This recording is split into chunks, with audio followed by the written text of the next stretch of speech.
স্নেহের শিক্ষার্থীরা, আসসালামু আলাইকুম। সবাইকে স্বাগত জানিয়ে শুরু করছি আজকে পাঠদানের বিষয়। আজকে আমি তোমাদেরকে পাঠদান করব সাধারণ গণিত 13 অধ্যায়ের দ্বিতীয় অনুশীলনী গুণোত্তর ধারা। তো গুণোত্তর ধারাটা কি? গুণোত্তর ধারার সংজ্ঞা হচ্ছে কোনো ধারার যে কোনো পদ এবং পূর্ববর্তী পদের পার্থক্য যদি সর্বদা অনুপাত যদি সর্বদা সমান থাকে তাহলে তাকে গুণোত্তর ধারা বলে। যেমন 2, 4, 8, 16। এখানে গুণোত্তর ধারা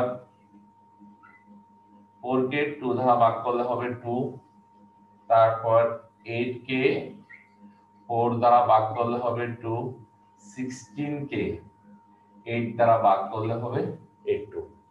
তো গুণোত্তর ধারা সাধারণত ব্যাংক, বীমা কোম্পানি, বৌদ্ধবিজ্ঞান, জীববিজ্ঞান এবং বিভিন্ন প্রযুক্তিবিদ্যায় গুণোত্তর ধারাটা ব্যবহার হয়ে থাকে। এই গুণোত্তর ধারার যে পার্থক্যটা থাকে, অনুপাতটা থাকে, এই অনুপাতটাকে সাধারণ অনুপাত বলা হয়। তো গুণোত্তর ধারার পদের সংখ্যা যদি সসীম থাকে তাহলে অনন্তর গুণোত্তর ধারা, আর যদি অসীম থাকে তাহলে অসীম গুণোত্তর ধারা বলা হয়। তো আমরা যদি একটা গুণোত্তর ধারার প্রথম পদকে সাধারণ অনুপাত যদি আর হয় তাহলে গুণোত্তর ধারাটি হবে a, তারপর plus a r plus a r square plus a r cube. আমরা যদি এইভাবে n তম পদ পর্যন্ত যেতে থাকি তাহলে হবে কত? a r টু দি পাওয়ার। এবার দেখো আমার প্রথম পদে r ছিল না, অর্থাৎ r এর পাওয়ার হচ্ছে 0। দ্বিতীয় পদে r এর পাওয়ার হচ্ছে 1, তৃতীয় পদে r এর পাওয়ার হচ্ছে 2, আর চতুর্থ পদে r এর পাওয়ার হচ্ছে কিউব। যদি আমরা এটাকে n তম পদ মনে করি তাহলে এখানে r এর পাওয়ারটা হবে n - 1 হবে। তারপর আমাদের গুণোত্তর ধারার এই সাধারণ অনুপাতটা তাহলে আমাদের নির্ণয়, একটু আগে যেভাবে করে দেখেছিলাম সাধারণ অনুপাতটা আমরা কিভাবে নির্ণয় করতে পারি? সাধারণ অনুপাত নির্ণয় করার জন্য হবে অনুপাত আর ইকুয়াল হবে দ্বিতীয় পদ ভাগ প্রথম পদ, অথবা আমরা এরকমও করতে পারি তৃতীয় পদ ভাগ চতুর্থ পদ, তা অথবা আমরা করতে পারি চতুর্থ পদ ভাগ প্রথম পদ। তাহলে সাধারণত আমরা কি করি? দ্বিতীয় পদকে আমরা প্রথম পদ দ্বারা ভাগ করে সাধারণ অনুপাত নির্ণয় করি। এখন আমাদেরকে যদি n তম পদ নির্ণয় করতে বলে তাহলে আমরা লিখব কি? এই n তম পদ equal a r to the power n - 1, যেটা আমি এখানে দেখিয়েছি তোমাদেরকে। এখন সমষ্টি, সমষ্টিটা কি? প্রথম n পদের সমষ্টি n পদের হইতে পারে বা n সংখ্যক পদের হইতে পারে। তাহলে প্রথম n পদের সমষ্টি sn equal a 1 - r to the power n 1 - r, যখন r এর মানটা কত হয়? 1 এর থেকে ছোট হয়। আবার সমষ্টি এইভাবেও হইতে পারে r - 1 a into r to the power n - 1, যখন r এর মান 1 এর থেকে বড়। আসি আমরা এই দুইটা সূত্র আমরা প্রমাণ করব এখন।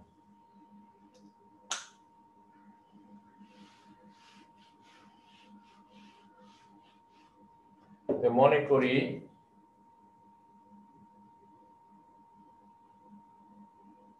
কোন গুণোত্তর ধারার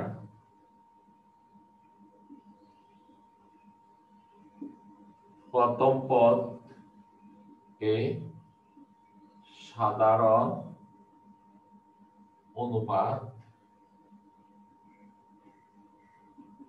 আর এবং n পদের সমষ্টি Sn হলে আমরা পাই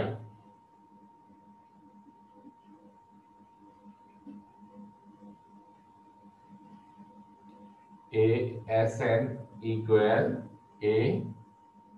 a r a r square plus up to a r to the power n minus 1। আমরা ধরে নিলাম এটাকে 1 নং। এখন তাকে যদি আমরা r দ্বারা গুণ করি sn ar, এটাকে r দ্বারা গুণ করলে ar স্কয়ার, এটাকে r দ্বারা গুণ করলে হবে ar cube plus a dot dot, এটাকে r দ্বারা গুণ করলে ar two the power n হবে। তখন আমরা এটাকে দিতে পারি 2 নং।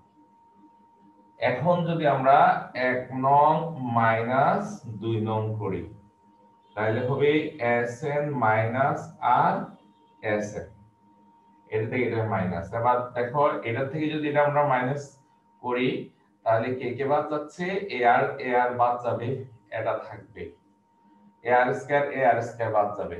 এখানে যদি ar কিউব থাকতো তাহলে ar কিউব বাদ যাবে। তাহলে এইভাবে বাদ যাইতে থাকলে তার সামনে থাকতো ar two the power n - 1, ar two the power n - 1, ar two the power n - 1 টা বাদ যাবে। তখন আমার থাকবে এটা নিচের সংখ্যা, তো তখন হবে এটা ar টু দি পাওয়ার এই n। এখন যদি আমরা এখান থেকে কমন নিয়ে নিই, আমরা sn কমন নিয়ে নিই তাহলে থাকবে a 1 মাইনাস r, আর এখান থেকে a কমন নিয়ে নিব তখন a r 1 minus r to the power n। এবার সুতরাং sn সমান লেখা যাবে কত, a into 1 minus r to the power n by 1 minus r লেখা যায়। এখন যদি আমরা একই ভাবে যদি আমরা এটাকে 2 নং থেকে 1 নং বিয়োগ করি, এই 2 নং মাইনাস 1 নং, তাহলে কি হবে এ আর sn মাইনাস sn ইকুয়াল, আবার আমরা বিয়োগ করি এটা থেকে এটা বিয়োগ করব, তো ar এ কাটে ar স্কয়ার চলে যাবে, ar কিউব এইভাবে যেতে যেতে এইটা এইখানে তার আগের পদটা হবে কিন্তু ar two the power n - 1, ar two the power n - 1, ar two the power n - 1 minus হয়ে যাবে। তখন আমাদের হাতে থাকবে এখানে a r to the power n থাকবে মাইনাস a থাকবে। এর আগের মতোই আমরা sn টা কমন নিয়ে নিলাম, a r - 1, এই তারপরে এখানে কমন যাবে a r to the power n - 1। তখন আমরা লিখতে পারি সুতরাং sn equal a r to the power n - 1, তারপরে নিচে চলে যাবে r1। তাহলে আমরা এই সূত্রটাকে এইভাবে অবহিত করছি, এটাকে প্রকাশ করছি আজ যখন r এর মান 1 এর থেকে ছোট হবে আর এখানে সাধারণ অনুপাত যদি 1 এর থেকে বড় হয় তাহলে আমরা এই সূত্রটা অ্যাপ্লাই করব। তো ঠিক আছে, তারপরে আমরা অনুশীলন যাচ্ছি কিভাবে অঙ্কগুলো করতে হয়।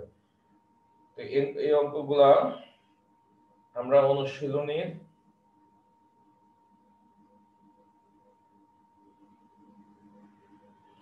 5 নং অঙ্কটা দিয়ে আমরা কাজ শুরু করি।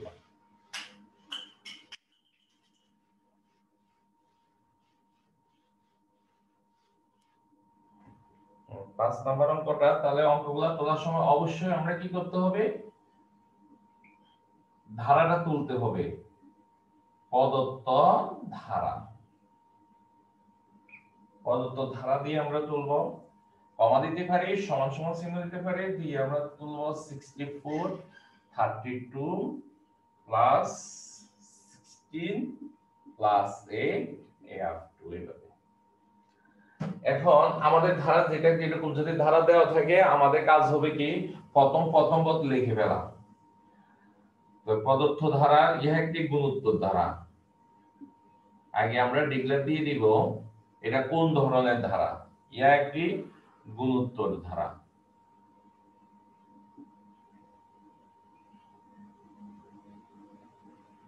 যার প্রথম পদ a সমান 64, সাধারণ অনুপাত, কারণ গুণোত্তর ধারা হওয়ার কারণে আমরা সাধারণ অনুপাত বের করব। সাধারণ অনুপাতকে r দ্বারাও প্রকাশ করা যায়, q দ্বারাও প্রকাশ করা যায়। r ইকুয়াল দ্বিতীয় পদ ভাগ প্রথম পদ, এই হাফ। তো আমার এখানে এই ধারাটা বলছে এই প্রশ্নটা জানতে চাইছে অষ্টম পদ নির্ণয় করো। তাহলে আমরা তম পদের সূত্রটা লিখতে হবে যে আমরা জানি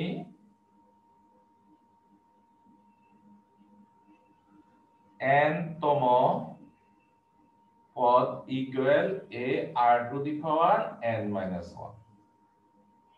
এই সুতরাং যেহেতু অষ্টম পদ যাইতে চাইছে, সুতরাং 8 তম পদ সমান এর মান বসাই দিব 64, আর এর মান বসাই দিব হাফ। যখন n তম পদ ছিল তখন n মাইনাস 1, এখন 8 তম পদ যখন জানতে চাইছে তখন হবে a মাইনাস 1। এই 64 ইনটু হাফ 7, এই 64 ইনটু 1 এর উপরে 7 হলে 1 এ হবে, 2 এর উপরে 7 হলে 1 টু 8 হবে। এখানে দশমিক আকারে রেজাল্টটা না নেওয়াটাই ভালো। আমরা এখানে কি করব, ভগ্নাংশ আকারে রেখে দিব। 64 দ্বারা 1 টু 8 কে কাজ করলে কাটাকাটি করলে হবে কত, হাফ। সুতরাং ধারাটির অষ্টম পদের মান হচ্ছে কত, হাফ আসছে। তো এইভাবে আমরা পরের অঙ্কটাই করে নিই।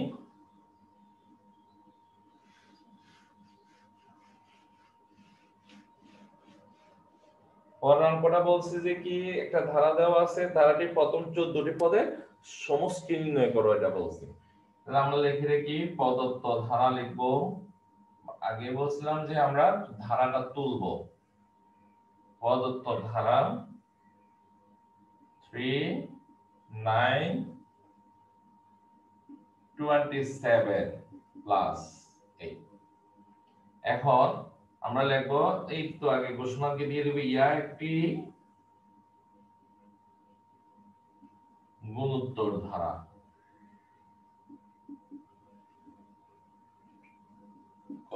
যার প্রথম পদ a সমান 3। সাধারণ অনুপাত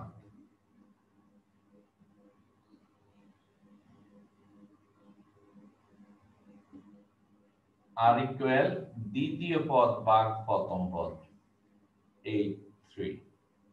এখন একটা জিনিস লক্ষ্য করতে হবে, আমাদেরকে যদি সমষ্টি বের করতে বলছে সেহেতু আমরা এখানে বলতে হবে আরটা কি 1 থেকে বড় না ছোট, আমরা এখানে উল্লেখ করে দিব। যেহেতু সমষ্টি বের করতে বলছে, আমরা এখানে লিখতে হবে যে এই 3টা 1 এর থেকে বড় না ছোট। তাহলে এটার উপর নির্ভর করে আমাদের সমষ্টি নির্ণয়ের দুইটা সূত্র আছে, আমরা ওই দুইটা সূত্র অ্যাপ্লাই করতে হবে। তাহলে সুতরাং আমরা জানি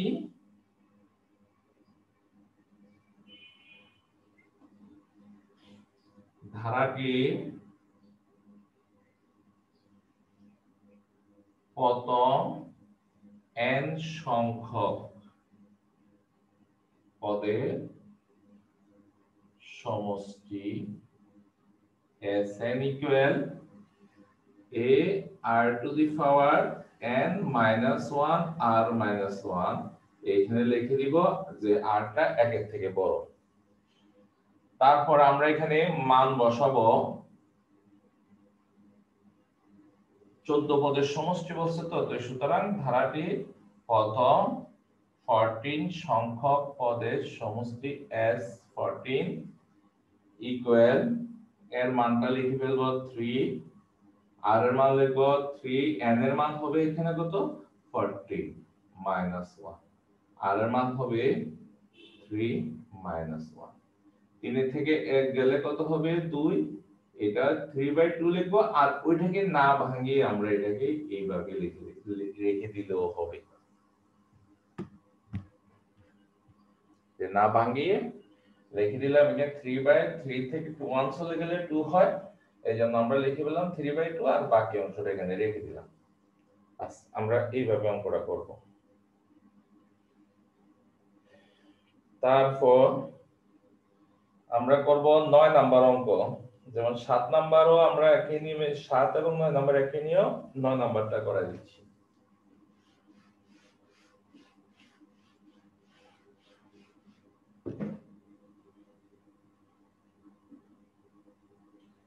প্রদত্ত ধারা।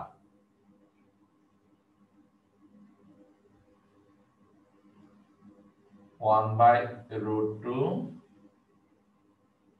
Minus one plus root two minus, এইভাবে। এখানে বলা হয়েছে ধারাটি 8 রুট 2 তম পদের মান কত। আমাদের এখানে বের করতে বলছে 8 রুট 2 এত কোন পদের মান এত, অথবা ধারাটির কোন পদ এত, এটা জানতে চাইছে আমাদের কাছে। যেহেতু ধারাটির কোন পদ এত জানতে চাইছে, সেহেতু আগে আমরা লিখে ফেলি প্রথম পদ কি দেওয়া আছে এখানে, বলে ফেলবো ইহা একটি গুণোত্তর ধারা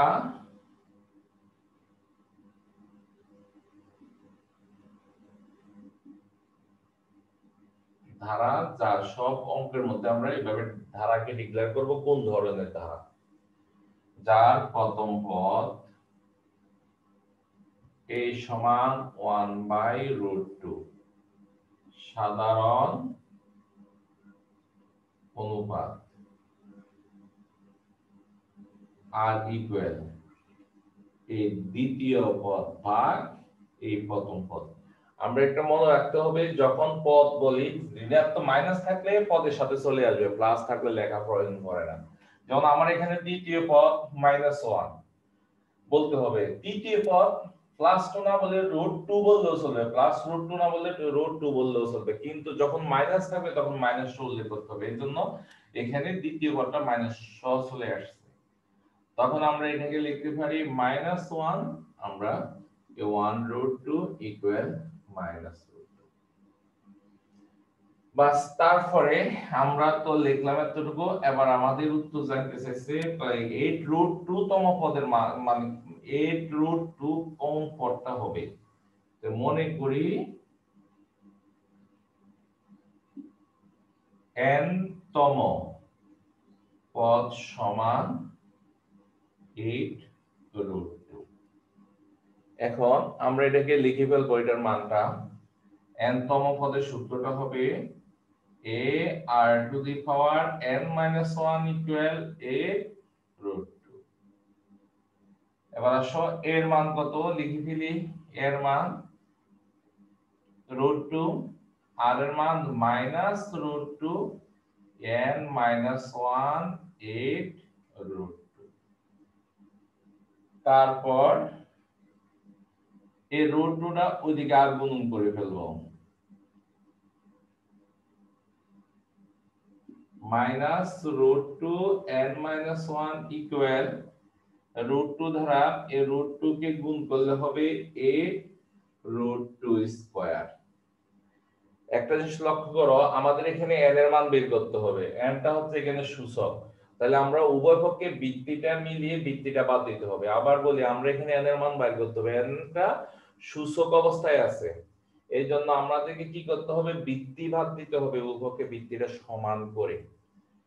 এখন যেহেতু সমান করতে হবে, তাহলে কি করতে হবে, এই দিকে বৃত্তি আছে -√2, ওই দিকেও বৃত্তি বানানো লাগবে আমাদের -√2। তো বানাইতে গেলে আমাদের 8 টা নিয়ে কাজ করতে হবে, ওইটা তো √2 হিসাবে আছে, 8 এর কাজ করতে হলে 2 4 2 2। তো প্রত্যেকটা 2 কে আমরা লিখতে পারি কি √2 স্কয়ার, √2 স্কয়ার, √2 স্কয়ার। তাহলে কত হলো, এই জায়গাটাতে হয়ে যায় √2 6 ইনটু a √2 স্কয়ার। 8 কে ভাঙলে হবে √2 6 আর ওই √2 স্কয়ার রয়ে গেল। তারপর আমরা -√2 n - 1 ইকুয়াল, এটা যদি আমরা গুণ করি এই √2 আর এটা গুণ করলে √2 দি পাওয়ার 8। তারপরে দেখো আমাদের চিহ্ন, এখানে চিহ্ন মিলতেছে না, তাহলে আমরা একটা চিহ্নটা মাইনাস চিহ্নটা দিয়ে দিলাম। তো মাইনাস চিহ্নটা কেন দিয়েছি, বৃত্তিটা মিলানোর জন্য দেওয়া হয়েছে এখানে, কিন্তু √2টা তো ছিল, এতে মাইনাসের উপরে যখন এই জোর পাওয়ারটা হয় প্লাসে হয়, দেখো মানের কোনো পরিবর্তন হবে না, এখানে মাইনাস চিহ্ন দেওয়ার পরেও মানের কোনো পরিবর্তন হবে না, কারণ মাইনাসের উপর জোর পাওয়ার হলে প্লাসই হয়, তাহলে একই রয়ে গেল মান। এখন আমাদের বৃত্তি মিলে গেছে, তো এখন আমাদের বৃত্তিটা বাদ যাবে, তখন হবে পাওয়ার সমান 8। তারপর আমরা লিখতে পারবো বা n ইকুয়াল 8 প্লাস 1, সুতরাং n ইকুয়াল কত হবে? 9।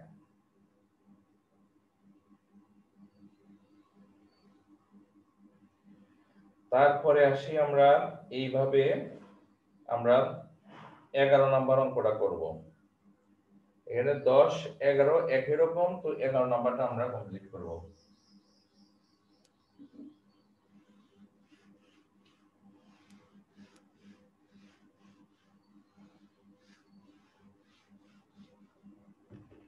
হ্যাঁ, 11 নাম্বার প্রদত্ত ধারা হচ্ছে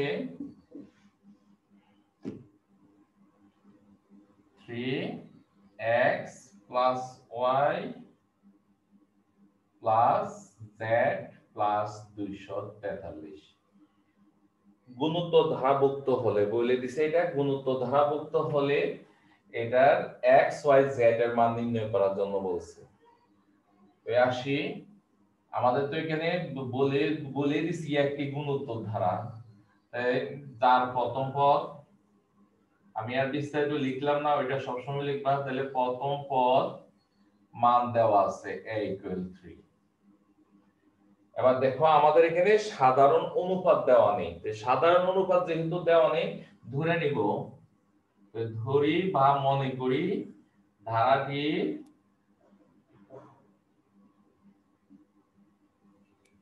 সাধারণ অনুপাত ইকুয়াল হচ্ছে r। আমরা জানি n তম পদ, যেহেতু x y z এগুলা তম পদ, এই জন্য আমরা কি করব, n তম পদের সূত্র লিখব। আমরা জানি n তম পদ equal a r to the power n minus 1। তাহলে এখানে আমাদের এর মানটা কত, যেহেতু এর মানটা দেওয়া আছে একটু লিখে ফেলবো, 3r to the power n minus 1। এবার ক্রমান্বয়ে লিখবো, এটা দ্বিতীয় পদ, 2 তম পদ, 3 জায়গায় 3 আর এর জায়গায় r টা থাকবে, 2 তম যখন বলা হয়েছে n এর জায়গায় 2 হবে। 2 তম পদকে আমরা একটা কাজ করতে পারি, 2 তম পদ x ইকুয়াল এভাবে লিখে ফেলতে পারি, x ইকুয়াল এত ইকুয়াল 3r। 3 তম পদ y equal 3r to the power n এর জায়গাতে বসাবো 3, 3 1 ইকুয়াল 3r স্কয়ার। তারপরে বসাবো 4 তম পদ z equal 3r to the power 4 1 equal 3r cube, এবং 5 তম পদ সমান 3r to the power 5 1 equal 3r to the power 4। এখন আমাদের x y z বের করার ধাঁধাটা হচ্ছে r এর মান। আমরা এখন r এর মানটা নির্ণয় করব। r এর মানটা নির্ণয় করতে পারলেই কিন্তু আমরা এখানে বসা দিলে x y z এর মানটা পেয়ে যাব। তো একটা লক্ষ্য করো, পঞ্চম পদ কিন্তু দেওয়া আছে 243। তো আমাদের মতে এখানে পঞ্চম পদ হচ্ছে 3r টু দি পাওয়ার 4। এখন আমরা কি করতে পারি, প্রশ্ন মতে লিখতে পারি। প্রশ্ন মতে লিখে আমরা এখান থেকে r এর মানটা বের করব। তো প্রশ্ন মতে 3r to the power 4 equal 243। এই r টু দি পাওয়ার 4 243 নিচে চলে আসবে, এই r টু দি পাওয়ার 4 কাজ করলে কত হবে 81। এই r to the power 4 3 to the power 4, তাহলে সুতরাং r ইকুয়াল কত হবে 3। এইখানে বা হবে, যাক r এর মানটা বের করে ফেললাম। এখন আমরা যেটা করতে পারি সেটা হচ্ছে বের করব, সুতরাং x ইকুয়াল 3 into 3 সমান 9, y equal 3 into 3 square, 3 into 9 27, এবং z equal 3 into 3 cube, 3 into 27 equal হবে 81। বাস এইভাবে আমাদের মানগুলো বের হয়ে গেল।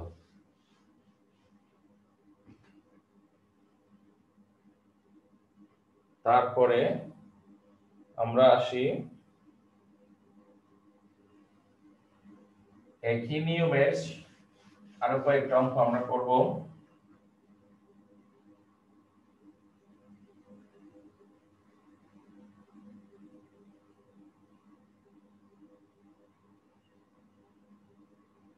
ষোলো নম্বর অঙ্কটা বলছে 2 + 4 + 8 + 16 দ্বারাতে n সংখ্যক পদের সমষ্টি দেওয়া আছে, আমাদেরকে n এর মানটা বের করতে বলছে। তাই আমরা লিখব একটি গুণোত্তর ধারা যার প্রথম পদ a ইকুয়াল হচ্ছে 2, সাধারণ অনুপাত r ইকুয়াল 4/2 ইকুয়াল টু। যেহেতু দেখো এখানে সমষ্টির কথা বলছে, সমষ্টির কথা বললে আমরা কি করতে হবে, এটা উল্লেখ করতে হবে একের সাথে তুলনা করে। তারপরে আমাদের তম পদের কথা কোনো কিছু উল্লেখ নাই, এই জন্য আমরা তম পদেতে যাব না, আমরা সরাসরি চলে যাব সমষ্টি সূত্রে। আমরা জানি ধারাটির প্রথম n সংখ্যক পদের সমষ্টি Sn equal a r to the power n minus 1 r minus 1 r এর মান এর থেকে বড়। প্রশ্ন মতে লিখে ফেলবো, সরাসরি লিখে ফেলি মান বসানোর আগে। প্রশ্ন মতে a r to the power n minus 1 r minus 1 equal মান দেওয়া আছে 254।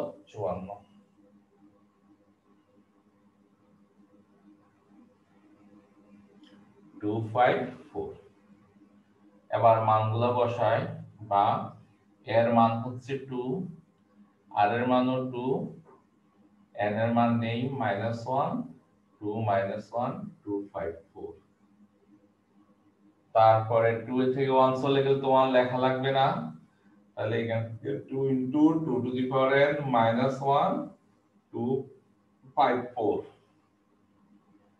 তারপরে আমরা লিখতে পারি কি 2টা ওইটা নিচে পাঠিয়ে দিব, বা 2 to the power n -1 equal 254/2, বা 2 টু দি পাওয়ার n -1 কাটাকাটি করলে হবে এখানে 127, বা 2 to the power n equal 127 + 1, বা 2 to the power n equal 128।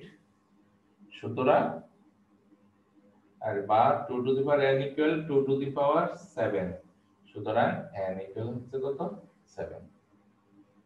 তে সবাইকে ধন্যবাদ। তোমরা এই যে নিয়মের অঙ্কগুলো আমি করাইছি, বাকি যে অঙ্কগুলো আছে ওইগুলা বাসায় প্র্যাকটিস করবে, তাহলে অঙ্কগুলো পারবে। আবার আমার দ্বিতীয় পর্বে যে অঙ্কগুলো একটু জটিল লেভেলের, ওই অঙ্কগুলো আমি দ্বিতীয় পর্বে সম্পূর্ণ করব। তো সবাই ভালো থেকো, সবার সুস্বাস্থ্য কামনা করে আজকে এখানেই বিদায় নিলাম। আল্লাহ হাফেজ।